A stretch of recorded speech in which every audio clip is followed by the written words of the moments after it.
The Texas governor has just said that 12,000 National Guard members are to be deployed, Joe. It had been 3,000 plus the hope of another 1,000. What does this signify, 12,000? I think the scope of the needs for rescues has sort of blown everybody away.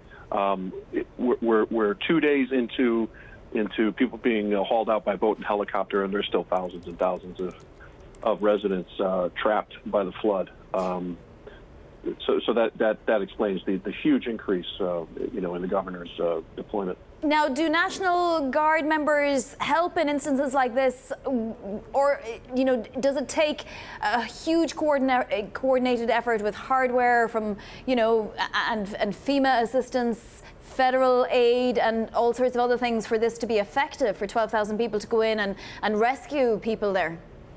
Yeah, it does happen around the country when you have especially when there's flooding. And the useful thing is they have trucks. They're young. They're strong. They can help. This is really as on the ground as it gets. You're talking about picking people up and putting them in boats. Joe, how sure can we be of what's actually happening right now? Are people able to move around and actually report from different districts and find people that are still stranded? It really depends. Wherever you were when the flooding began is where you are now. In Houston, everybody is trapped. The city is completely paralyzed. So it doesn't matter if you have a car, you can't go anywhere. Boat is really the only way to get around. Yeah.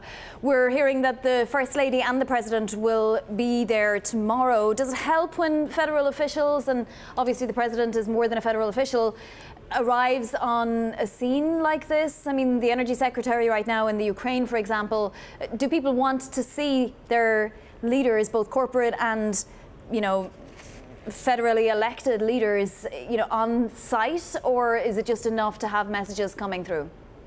It really can go either way. I remember it was one of the hurricanes that hit Louisiana, and the president chose to stay away because the security detail is so intrusive. He felt that it would be a distraction.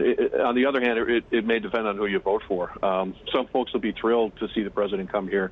Others might not be.